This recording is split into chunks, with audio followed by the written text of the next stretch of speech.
Welcome to our first, or actually we had this one this morning for Europe, so our second try at virtual training sessions.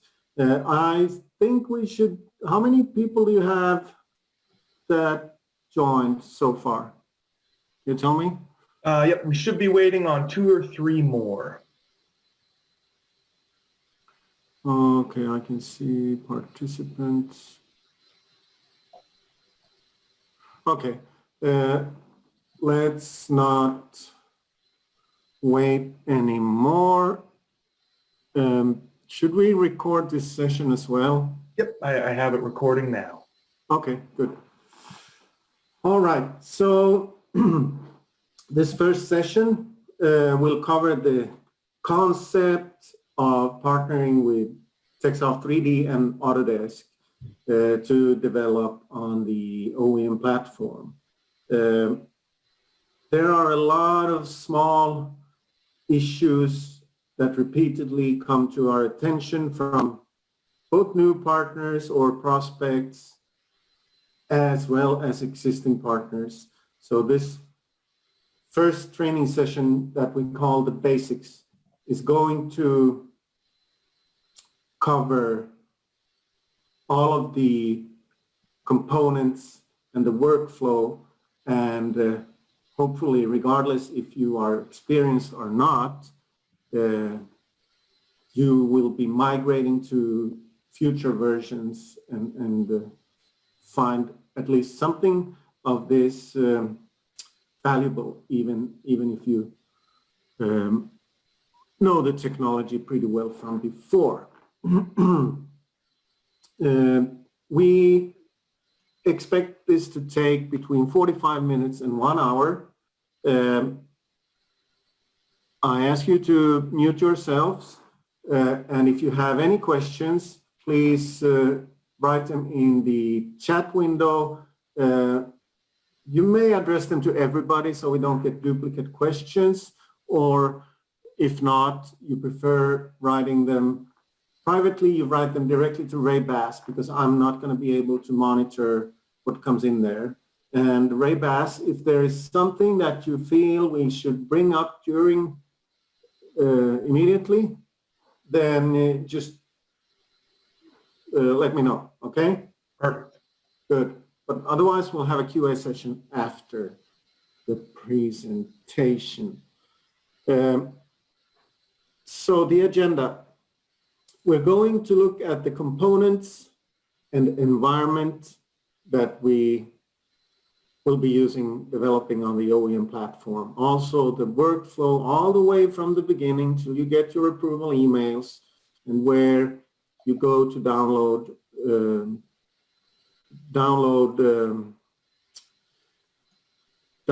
toolkit, and how you create and customize the OEM application, and how you find information from the resources available online, how you log issues with the ADM and everything. So it's pretty basic, but we learned that people come and ask about these things repeatedly. So I think we can dive right in. So the environment. If we start with what I said first, when you first start to evaluate the toolkit, you'll get an email like this from me.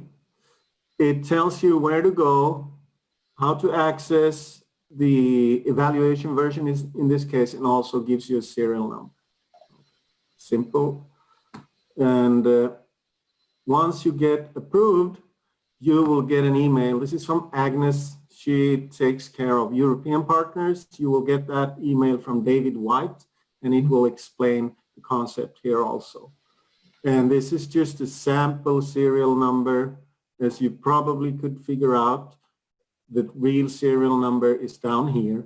And this is for 2 different language versions, English language and another developer toolkit for a non-English language. So this is how it all starts. Once you have done that, you will go to our developer zone, developer.texout3d.com, and you will use your credentials to access download. Currently, it looks like this. Here you have everything that you need initially. You can read about the toolkit. You can see some documentation. There are some additional resources here. And as we realize that due to the pandemic, we won't be traveling probably for a long time and host these training sessions on site. We will be uploading more material on the on this developer zone location for you. Typically, as we are recording this session, we will put some sort of version up there to serve as an introduction to new partners as well as new developers that you hire to work with the OEM platform. I'll just show the download tab here. So you have the trial downloads and you have the production downloads. So we can just remove that. Okay, so once you get the package downloaded from our dev zone, the default location will be this. See Autodesk. This is the default location for all Autodesk software. You can see I have a few of them there. And this is pretty critical in most, when you deal with software, if you don't have a reason to put the package in a different location, stick with the default. You will be using this in the future, so don't remove it once you have installed. So if I look for this, oh, that was AutoCAD. AutoCAD OEM. So this is the setup. This is where you will install it from. A typical Autodesk, AutoCAD-like install, and you will be using the serial number that you received. And if we then look in the Windows menu, AutoCAD OEM 2021 English, this is what you will have in the start menu. You will have some documentation, you will have the tools, and you will have a full-blown version of the core product to run here as well. Another thing that I want to show you is if you look at the install location of vanilla AutoCAD, it looks like this. You have a lot of folders, language folders, support folders, template files, and all of that. You have an AutoCAD host application, and you have other, excuse me, you have other resources also named or prefixed by AutoCAD. If we look at the AutoCAD OEM, you have the same folder structure, almost the identical content in there, and you have the same runtime modules that you have in AutoCAD, but you don't have the AutoCAD EXE. You do have the OEM EXE. And also you see you have some files that are prefixed with the AOEM name. And this is critical and the key concept of this developer environment. Okay. Another one that is critical to make sure you have set up properly, not every time or not with every new release, but almost with every new release, you will need a new version of the Visual Studio IDE. That is the only external software that you will be needing except what comes with the developer platform already. So when you wish install the Visual Studio IDE, you need to make sure, if you go to change, you need to make sure that you have the managed .NET development environment as well as the native C++ environment. And when you look at the details about these packages, you need to make sure for 2021 that you support .NET Framework 4.8. And if you look at the C++ settings, you need to make sure that you have checked this compiler, the Windows 10 SDK, and the C++ tools here. Not all of these, but the make tools and the ATL and all of that. You may take a screenshot of this. You may take screenshots during the presentation of things that you find, oh, I'm never going to remember this. I better take a screenshot. And like I said before, we will make this available online somehow, although there's no guarantees with technology. But yeah, and then also, yeah, so this, you don't get this by default, not any longer. You used to get it by default when you used the native C++ environment as your default development environment back in release 2015 or something. But for the last couple of releases, no. So that's another thing as a preparation. And now, as we have installed the toolkit, we're going to go and see what we can do with that. So I'm going to run the Make Wizard from the Windows menu. I'm going to run it as an admin.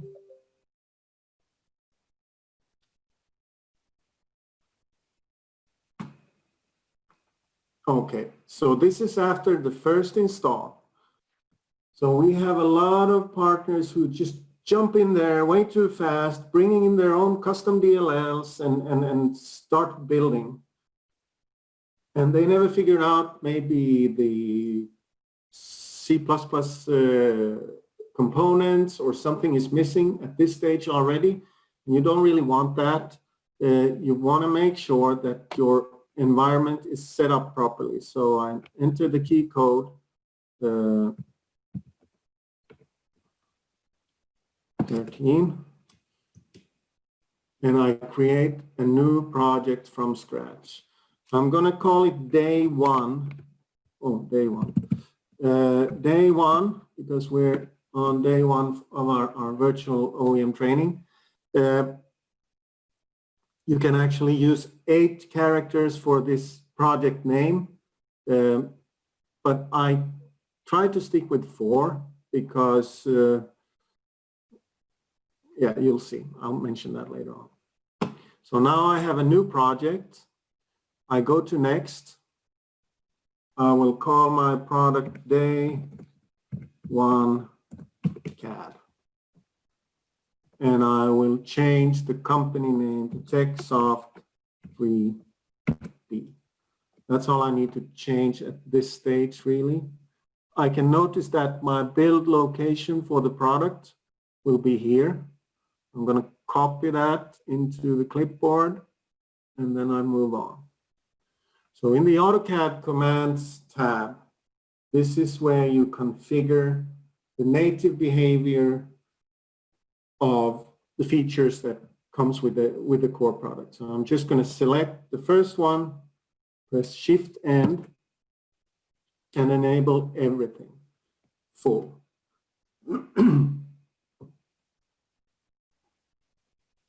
So that means I will build the full-blown product now. So at this stage, on the very first run, I won't do anything more than that. I want to build this one and make sure it builds properly.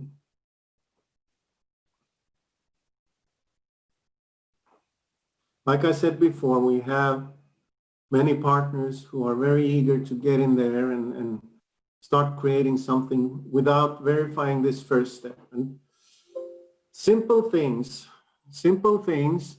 There may be things that go wrong at this stage. This, apparently it worked. I'm just going to show you in the Begin Session tab. This is a common thing that goes wrong. This is the location of the current version, the compatible version of Visual Studio.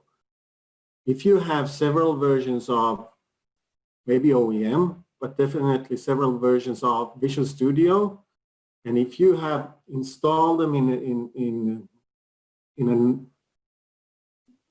different order from increasing releases, you may have this pointing to the wrong location. So if something goes wrong at this stage, this is the first thing you check.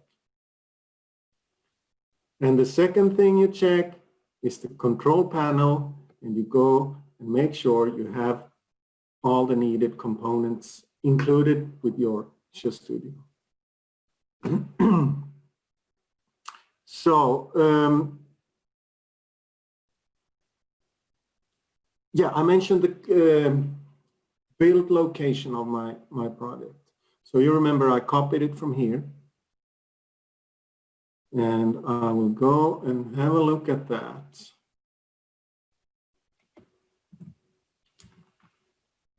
So if I go there, I have two sub-projects. I had one already from the beginning, but this is the day one project. And if I look at this, I see subfolders familiar from before, from the AutoCAD OEM folder that we looked at before. I see the runtimes that used to be part of AutoCAD OEM. They have all been included because I chose to include everything. There are 2,000 commands in that list, and I included everything. So pretty much all of the native behavior will be included here in this. But I don't see the AutoCAD EXE. I don't see the AOEM EXE. But what I do see is day one EXE. So this is now my custom host executable that I have created using the Make Wizard. And then I have some components that have been renamed or prefixed with day one. And this is the key thing about developing on OEM, because this is the simplest and easiest and most reliable way to customize. Of course, you will be adding your custom modules and custom content, but the simplest way is to customize and change what's already in there, available for you to change. So we're going to do something very simple. We're going to do something very simple to show this concept. I'm going to run the relaxed version of AutoCAD OEM, this one, the full-blown version.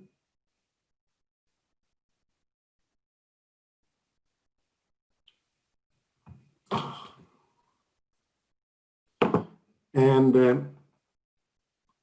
I'm going to open, let's see, open. I'm going to open a drawing template. The standard ones are AOEM, AOEM 3D, AOEM ISO, and AOEM ISO 3D.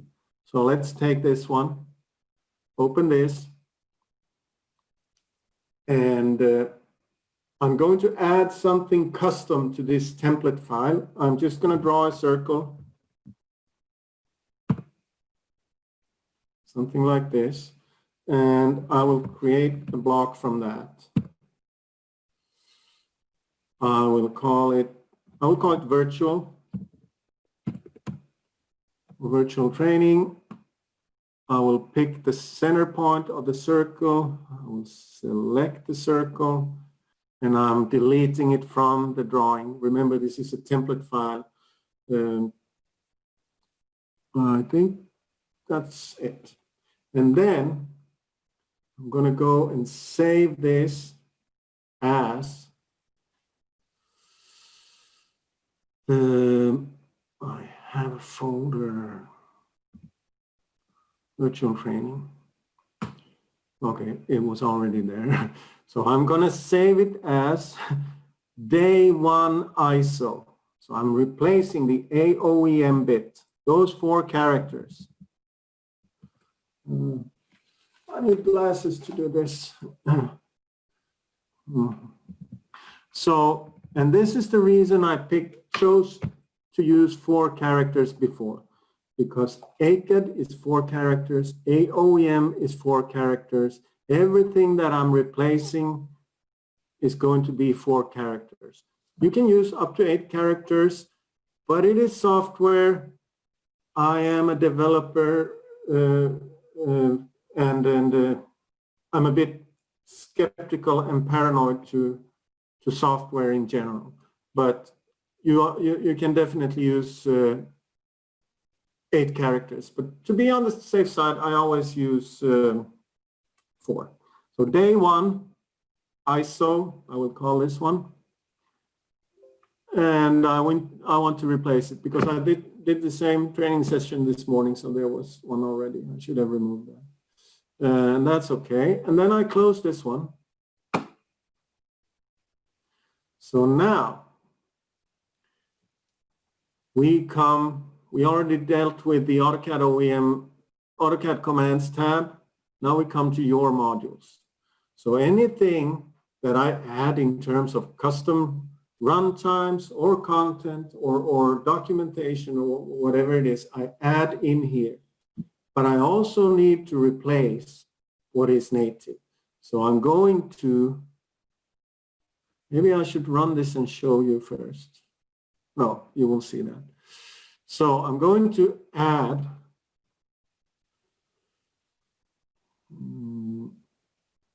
the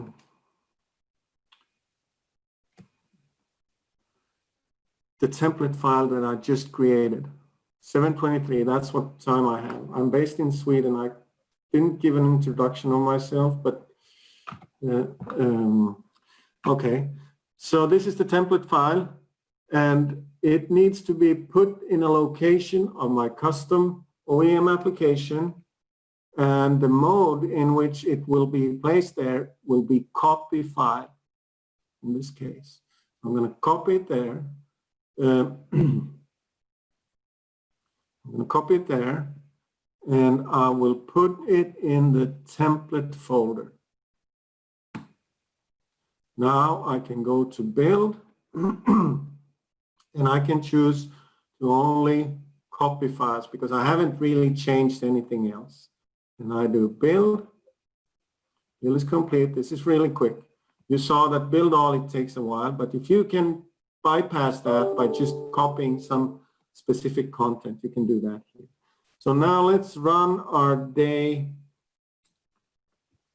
one application.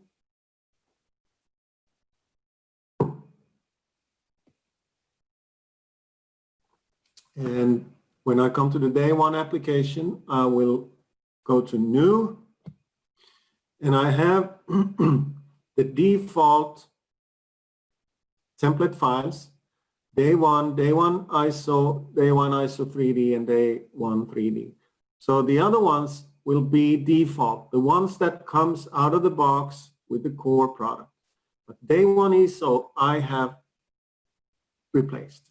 So I'm going to create a drawing based on the day one ISO template, and I'm going to run the insert command, and there should be a block named virtual in here. So now I can add the virtual block. Very simple, but just to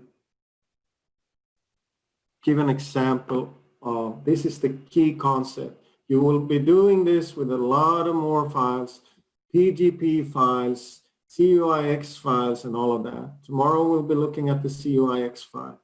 So that's step one. And then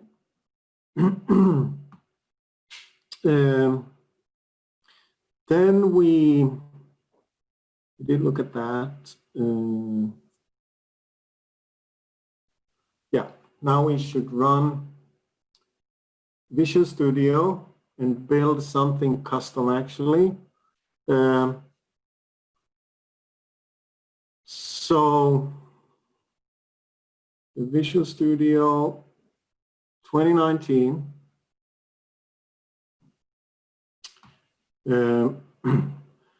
I'll show this while.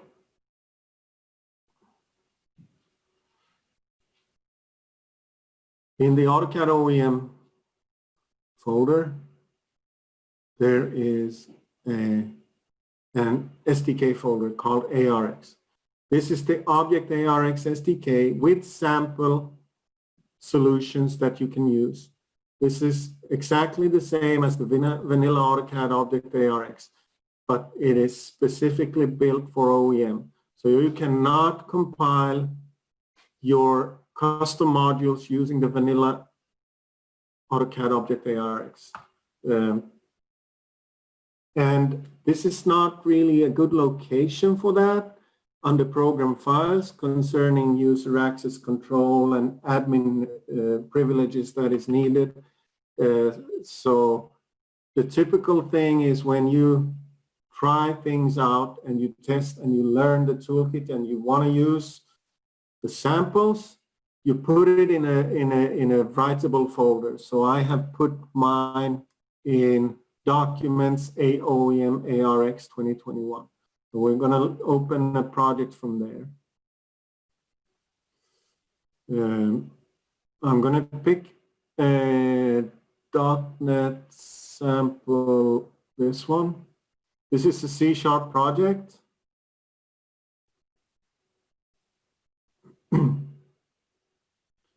And I'm just going to build this solution. Successful, and let's have a look. All it does, it registers one command called runfiler, which basically dumps the raw DWG data in the text window from an object. So in the Make Wizard,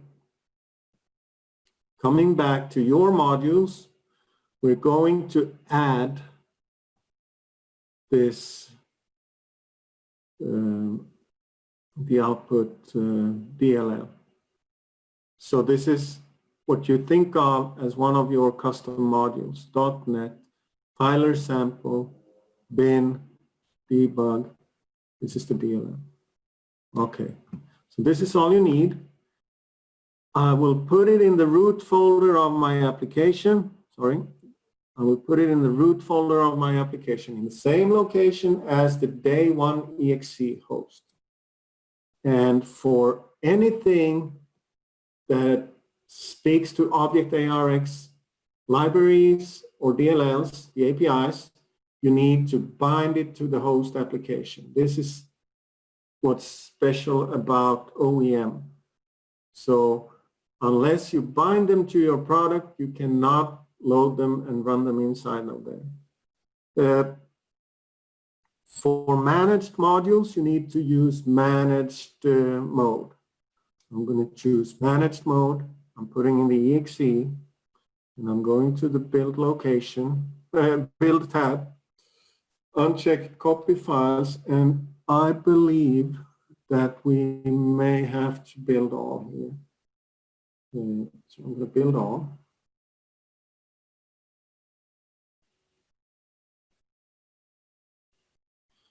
How are we doing on time, Ray?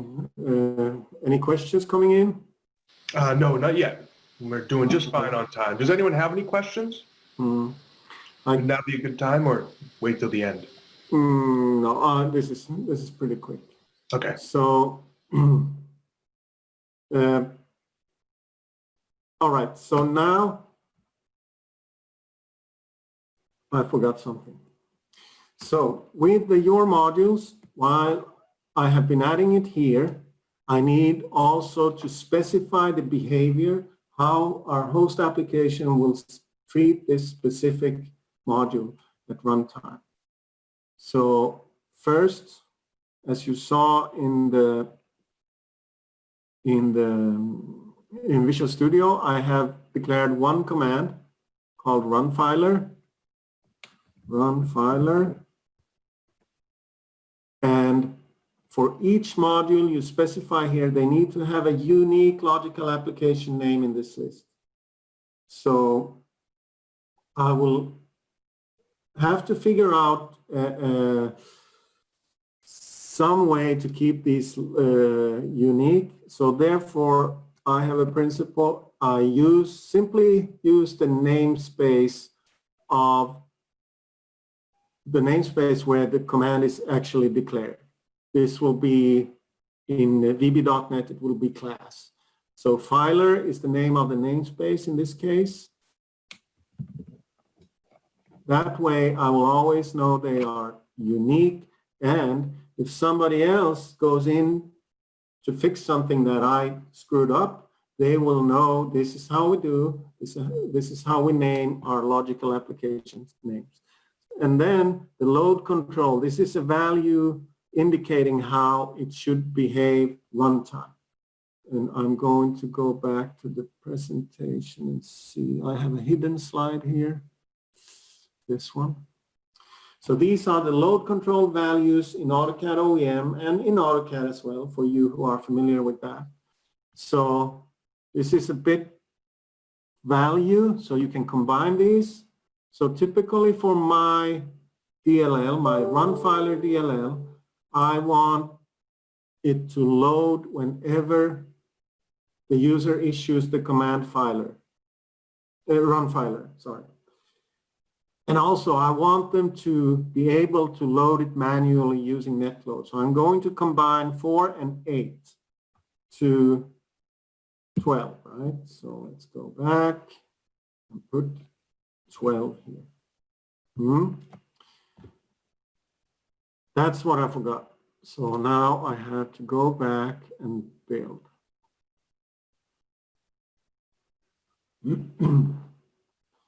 So we learned that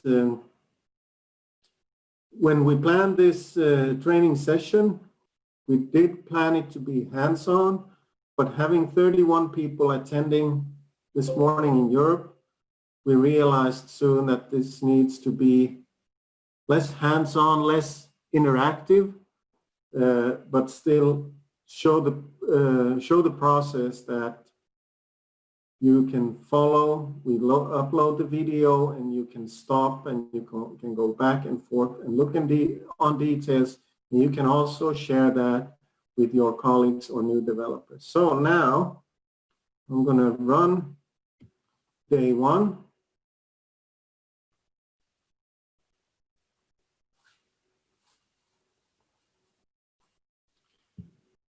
And I'm just going to start drawing here. And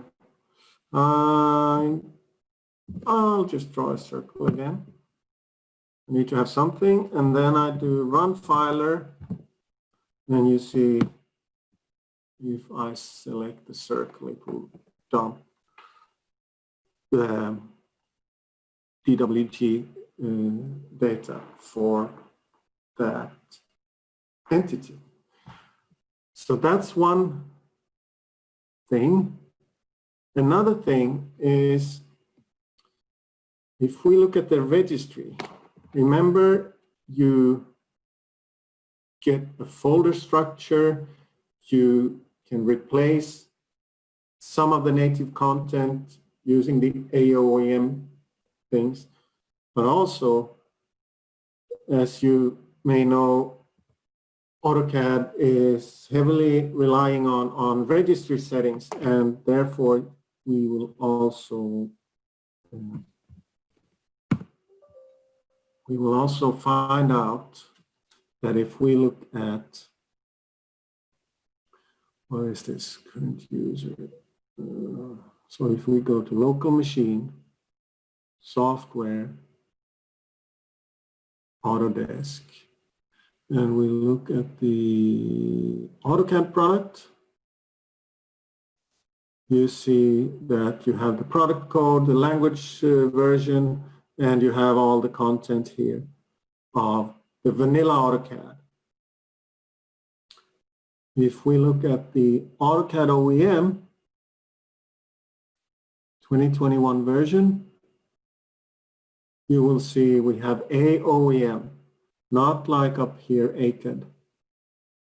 Why did I close that? You see we have AutoCAD here, we have AOEM here, we have the product code or the release code, the version code, and the language code, and we have the applications. There are pretty much in here because we enabled everything.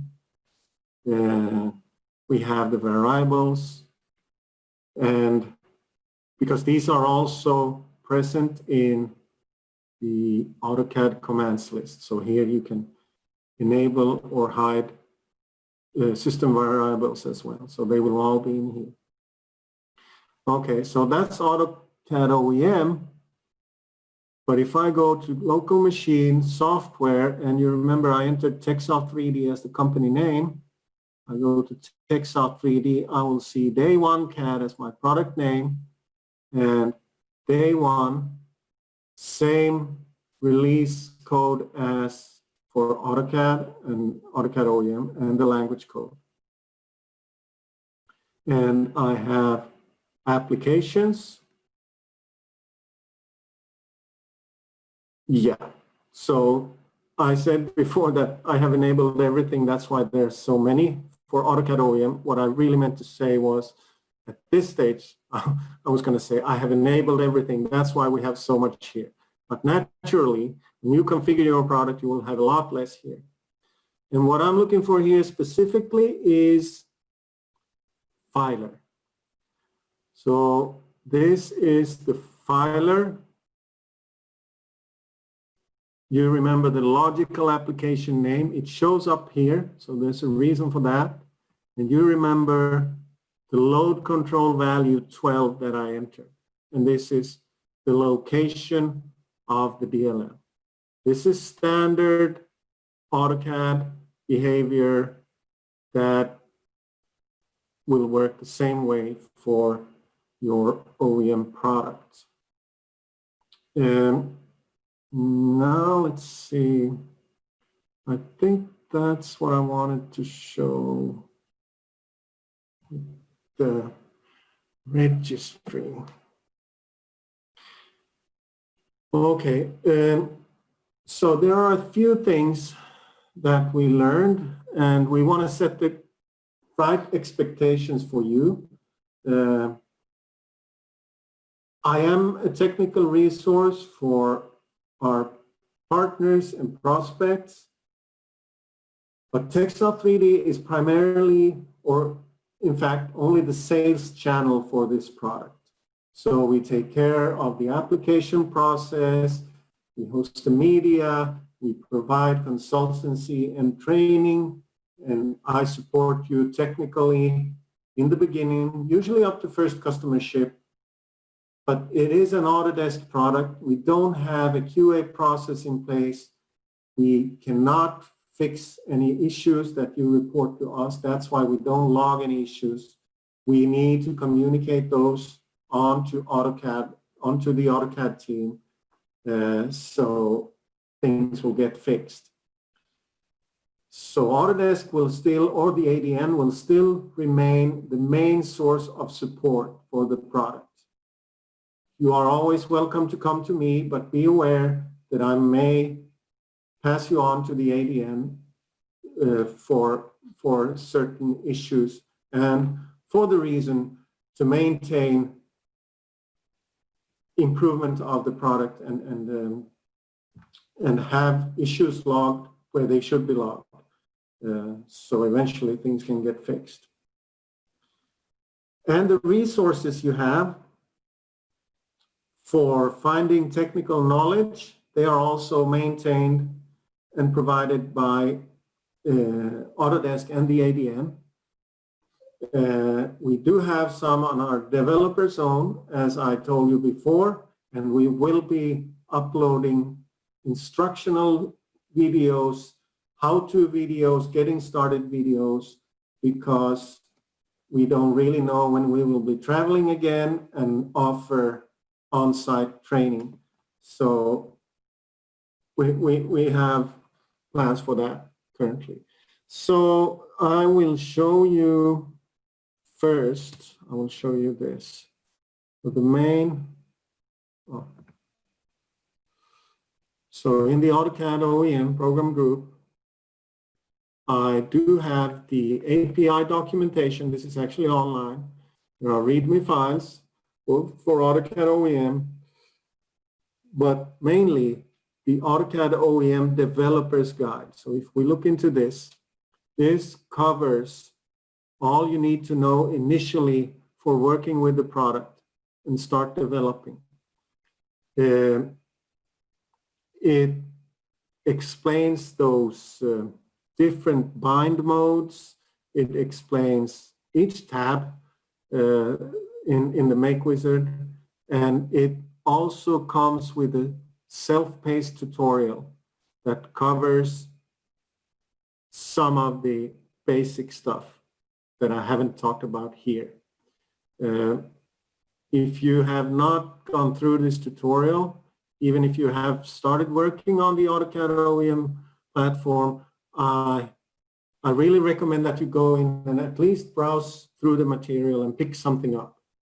So this is your main source of technical knowledge, and it's not really good, to be honest, but it's the best one. You can find everything there. You need to figure some things out sometimes, but that's one. And another one is the AutoCAD Dev Blog, the AutoCAD section of the Dev Blog. Here you have posts related to the API, posts related to challenges with the features and customization for vanilla AutoCAD, but they do apply to AutoCAD OEM as well. And then there is a tag here called AutoCAD OEM as well. So under this section, you find posts that are, let's see, tagged with the AutoCAD OEM tag. And you can search through here. You can read about the load control values here.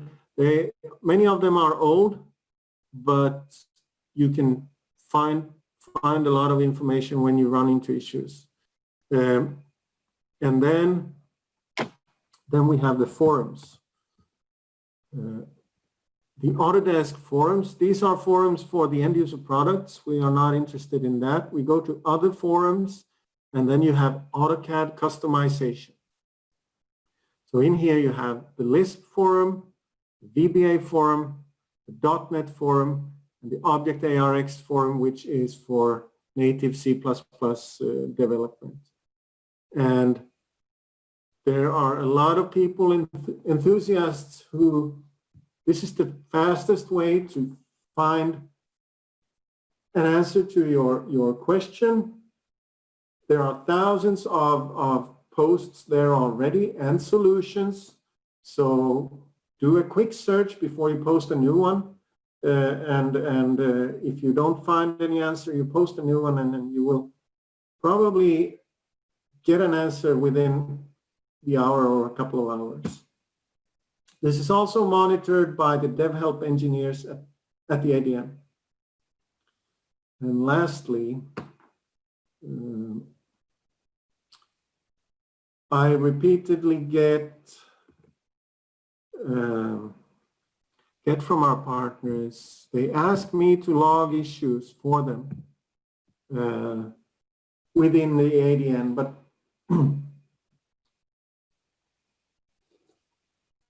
excuse me, but I mean, oftentimes I need to do an investigation. I need to repeat the behavior because I don't get all the information from a partner. They just say, oh, this doesn't work. Can you report this? And I say, why don't you report it yourself? I don't know how to do. And they've been ADM partners for years. So you go to Autodesk, adnautodesk.com or adnautodesk.io. You log in with your Autodesk account, like this. And you go to your Autodesk account up here. And in that account, under the question mark, maybe this is why people find it hard to submit cases to the ADM. Click the question mark and you can view your support cases. And there you can also,